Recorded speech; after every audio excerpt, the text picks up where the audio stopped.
Sigurado ako na marami sa inyo ang nakarating na at nakapamili na sa Divisoria.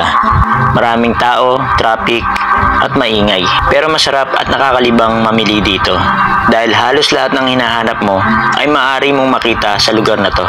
Mula sa pagkain, gamit sa bahay, laruan, school supply, mga damit, sapatos, accessories at marami pang iba. Matatagpuan ang Divisoria sa Recto Avenue. Pero bago pa magsulputan ng malalaking pamilihan sa Divisoria tulad ng 168 Mall, Divisoria Mall, 999 Mall at Lucky Chinatown Mall, may isang sikat na mall at dinarayo ng maraming mamimili dito sa Divisoria at ito ay ang Tutuban Mall. Bagamat kasalukuyan pa rin nag-ooperate ang Tutuban Mall, alam mo ba kung saan nagmula ang pangalan Tutuban? At yan ang pag-uusapan natin ngayon sa video na to.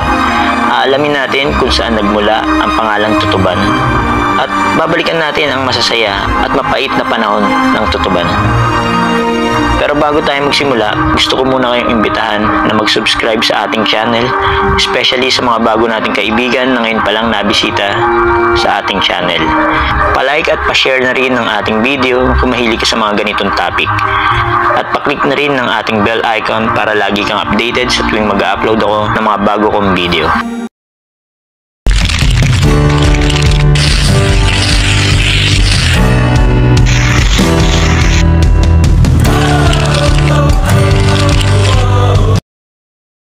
Ang Recto Avenue na noon ay dating Calle Azcaraga ay isang maunlad na pamayanan na kung saan ang pangunahing kinabubuhay ng mga taga rito ay ang pagtatanim ng nyog at paggawa ng tuba.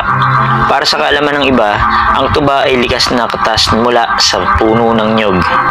Ito ay kinukuha sa pamamagitan ng pagputol ng bulaklak ng nyog. Ito ay karaniwang ginagawang alak sa pamamagitan ng fermentation, nakilala rin sa tawag na lambanog o tuba wine.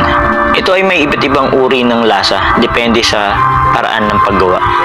Sa komunidad ng Calle Azcaraga, kung saan may importanteng kaganapan sa ating kasaysayan, ang naganap noong November 30, 1863, na kung saan at kung sino ang magiging tagapagtatag ng lipunan, nakilala rin sa tawag na kataas-taasan, kagalang-galangan, katipunan ng mga anak ng bayan o KKK na naging daan sa isang revolusyon.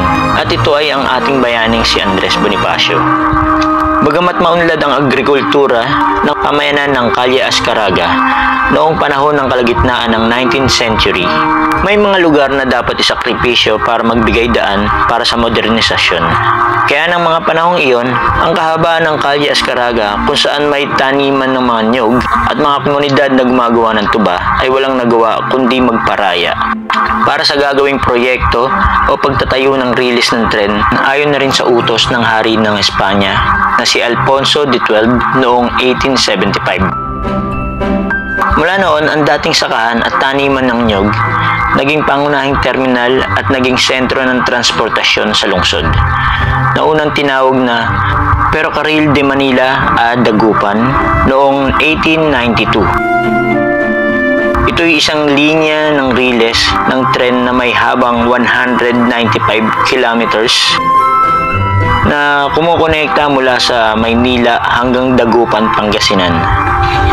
Nagsimula ang operasyon nito noong November 24, 1892 na kalaunan ay naging Manila Railroad Company at sa kasalukuyan naman ay naging Philippine National Railway o PNR. Ang salitang tutuban ay nagmula sa tunog ng tren.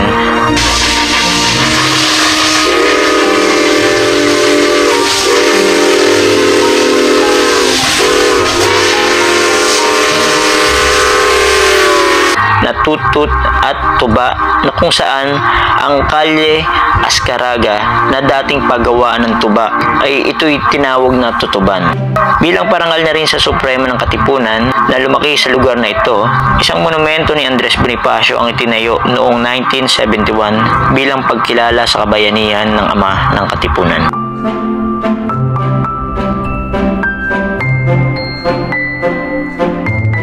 Unang inihayag ng kumpanyang Philippine National Railway ang plano nitong paupahan ang 20 hektaryang lupa sa mga pribadong kumpanya noong 1988 upang makatulong sa pagsulong ng lugar bilang isang sentro ng negosyo at kalakalan.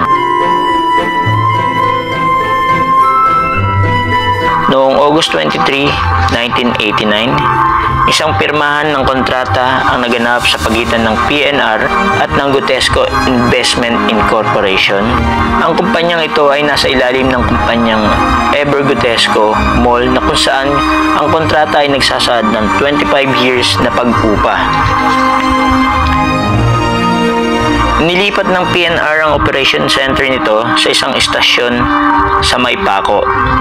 At ang kanila namang training center naman ay sa istasyon ng Caloocan upang bigyan daan ang pagpapaunlad nito bilang shopping mall. Ang mga karapatan sa pagpapaupa ay nilipat makalipas ang isang taon sa Prime Orion Philippines Incorporation sa ilalim ng subsidiary nitong Tutuban Properties Incorporation. Inilipat ng PNR ang kanilang istasyon sa May Haligi Street noong 1991. Muling binuhay ng Prime Orion ang pagpapaunlad sa lumang istasyon ng Tutuban noong 1993.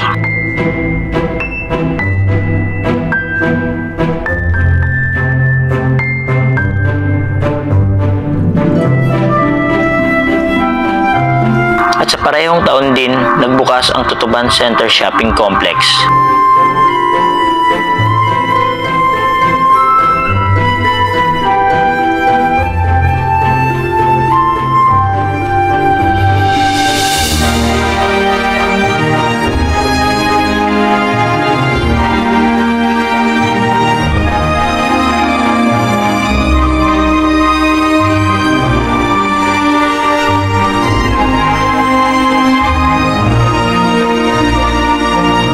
Ang pag-unlad ay lumawak sa pagpapatayo ng mga bagong gusali at pasilidad.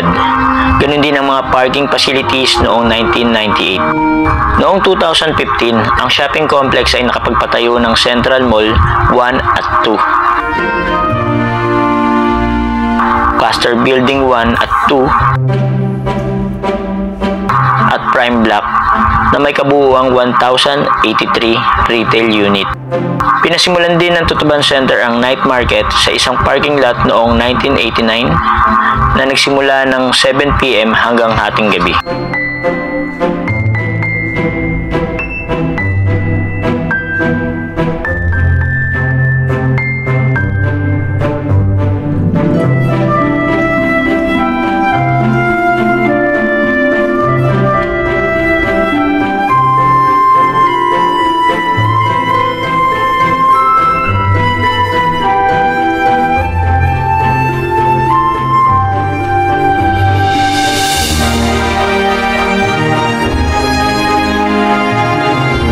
Ngunit noong September 5, 2012, isang trahedya ang naganap sa Tutuban. Dahil sa ganap na 12:41 ng madaling araw, ay nasunog ang Cluster 1 ng Tutuban Mall. Kaya bandang 5:35 ng umaga ay naitaas sa Task Force Charlie ang sunog. Halos isa't kalahating araw nang nasusunog ang Tutuban Mall sa Maynila. Kumalat ang apoy sa ikatlo at ika-4 na palapag ng cluster building. May pagkakatulad daw ang pagkasunog ng Tutuban Mall sa nasunog na Evergrande Central Mall sa Caloocan noong Marso. Pahirapan ang pag-apula sa apoy dahil bukod sa maraming highly combustible materials gaya ng tela at plastic, sarado at may electrical wirings pa ang gusali. Kaya dumagsa ang iba't ibang puwersa ng pamatay sunog mula sa iba't ibang bahagi ng Metro Manila. Dahil na rin sa kapal ng usok na nagmumula sa loob ng mall, tumagal ng 2 araw ang sunog bago matapos ang nangyaring trahedya. Matapos ang mahigit 2 araw, sa wakas ay tuluyan ng naapula ang sunog sa Tutuban Mall sa Maynila. Hirap naman ang mga bumbero sa investigasyon kung ano ang pinagmulan ng apoy dahil halos naabo ang lahat ng gamit sa loob ng pamilihan. Ngunit pagkalipas lamang ng 5 buwan, isa pang sunog ang sumiklab sa parehong gusali at nasira ang mga bahagi ng ikalawa at ikatlong palapag habang nasa ilalim pa rin ng pagsasaayos mula sa nakaraang sunog. Ang lugar ng Cluster Building 1 ay nilinis at ginamit bilang isang parking area matapos ang nangyaring sunog. Noong 2015, nakuha ng Ayala Land ang majority stake sa Prime Orion Properties, ang may-ari ng lease developer ng Tutuban Center. Opisyal na kinuha ng kumpanya ang pagmamay-ari at pamamahala noong February 2016. Kaya muling pinalitan ang pangalan ng kumpanya sa Ayala Land Logistic Holding Corporation noong February 2019. Bagamat dumaan sa pagsubok ang Tutuban Mall at di na muling tinayuan ng building ang nasunog na Cluster 1, mabilis naman itong nakabawi at bumalik muli sa normal na operation. Sa kasalukuyan, ang nasunog na Cluster 1 ng Tutuban Mall ay giniba na at ginawa na itong night market sa kasalukuyan. Sa totoo lang mga kaalam, during college day ko, isa ito sa madalas kong puntahan. Nakakalibang kasi mag-ikot-ikot dito sa Tutuban, lalo na pagpatak ng gabi dahil sa kanilang night market. Kahit walang budget pang bili, nakakalibang makakita ng maraming tao na naglalakad at nag-iikot-ikot. Mga sari-saring paninda na nakadisplay. Naalala ko pa nga noon, lalo na pagpatak ng bare months, talagang sobrang daming taong namimili dito. Buhay na buhay ang lugar sa dami ng tao. Makukulay at iba't ibang panindang nakadisplay at liwanag ng mga ilaw sa bawat tindahang madadaanan mo. Ikaw kaalam, nasubukan mo na bang mag-night market dito sa Tutuban? Ano ang madalas mong binibili?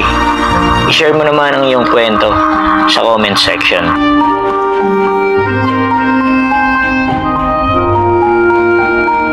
At kung aabutan ka naman ng gutom sa paglalakad, di rin ito problema dahil tulad nga na sinabi ko kanina, lahat halos ng bagay ay maaari mong makita sa lugar na to. May iba't ibang food stall na nag-o-offer ng iba't ibang pagkain at inumin na siguradong pasok sa budget mo.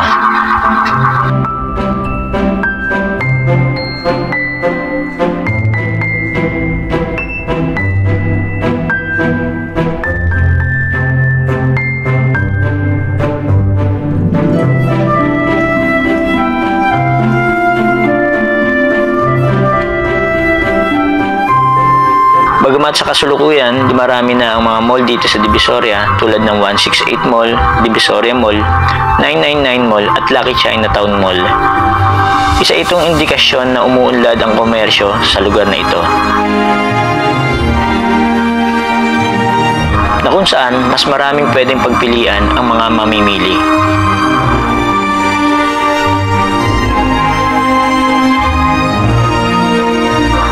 Hanggang dito na lang ang ating video mga kaalam. Maraming salamat sa pagsama hanggang sa dulo ng ating video. Comment mo na rin ang mga topic na gusto mong pag-usapan sa channel natin. Click mo na rin ang like icon kung nagustuhan mo ang ating video today.